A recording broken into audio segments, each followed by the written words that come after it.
جميل أن نرى الأخوات منقبات محتشمات، لكن لا نرضى لهن أن نراهن على هذه الحالة، حالة ذكر الله تبارك وتعالى والإنشاد والمدح وغير ذلك بأصوات فيها تمطيط وأنغام وإغراءات وخضوع بالقول إلى غير ذلك مما حذر منه الشرع.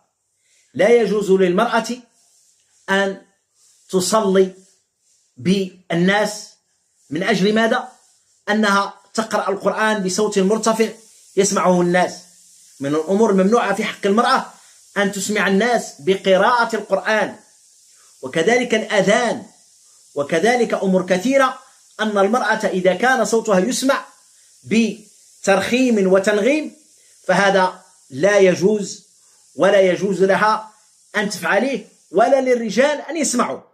قال الإمام أحمد رحمه الله: يحرم التلذذ بسماع صوت المرأة ولو بقراءة، أي المرأة التي ترتل القرآن وترنم بالقرآن وتغني بالقرآن لا يجوز لها هذا أبدا.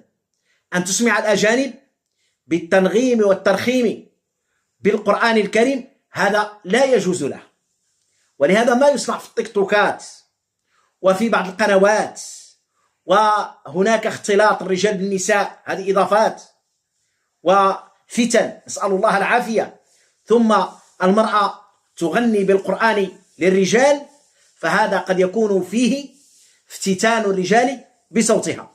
ومن هنا قال أهل العلم: لا يجوز للمرأة أن تسمع الأجانب بقراءتها وبصوتها. لماذا؟ لأن القراءة عادة لا تخلو من الترنيم والتمطيط والترخيم وقواعد التجويد إلى غير ذلك. وهنا قال الله تبارك وتعالى لأمهات المؤمنين فكيف بغيرهن، وللصحابة الرجال الذين سماهم الله رجال فكيف بغيرهم. قال: فلا تخضعن بالقول فيطمع الذي في قلبه مرض وقلن قولا معروفا.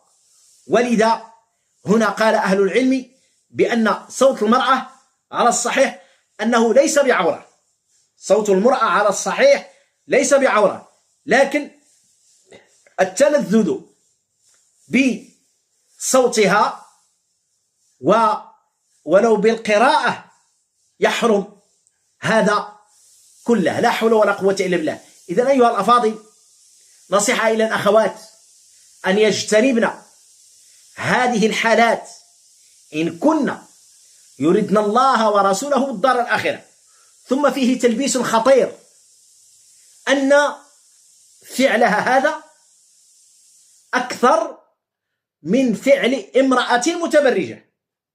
امرأة متبرجة إذا قرأت القرآن للناس أو فعلت هذه الأمداح أو الأناشي أو فعلت شيء من هذه الأمور فهي تسمى واضحة للناس، أنهم يقولون هذه تعمل المعصية. لو كانت على الدين أن تحتجبي، لكن هذه المنقبة قد تكون لها مشكلة مع الدين ومع الناس. مع الدين أنها تظهر للناس أنها ملتزمة بالدين وتمثل الدين، وهنا تكون المشكلة مع الدين أنها تفسد الدين، وكذلك مع الناس أنهم يثيقون فيها، فتكون المشكلة مخالفة الشريعة في أصلها، ومخالفة الشريعة أنها توهم الناس أنها على الحق.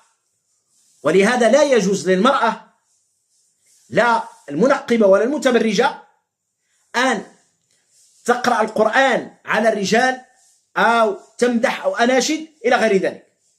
أما الغناء وغير هذا معروف. أنا أتكلم عن المرأة التي تأتي وتدعي أنها تقوم بأمور دينية وأمداح وأناشيد وقراءة وهذا، وبصوتها هكذا للرجال الأجانب، فهذا كله لا يجوز بل يحرم. نسأل الله تبارك وتعالى أن ينفعني وإياكم بهذه النصيحة، وأرجو من الأخوات أن يفهموني، فالدنيا ساعة أيتها الأخوات، اتقين الله، فالدنيا ساعة وبعدها نعرض على الله. نعم، ما قيمة اللذاذة والتلذذ بعد حياة قصيرة ثم يذهب الإنسان إلى المساءلة، ولربما العذاب والعقاب، ولا حول ولا قوة إلا بالله. تفنى اللذاذة ممن نال صفوتها من الحرام، ويبقى الخزي والعار، تبقى عواقب سوء من مغبتها، ما قيمة حياة من بعدها النار. لا حول ولا قوة إلا بالله. نسأل الله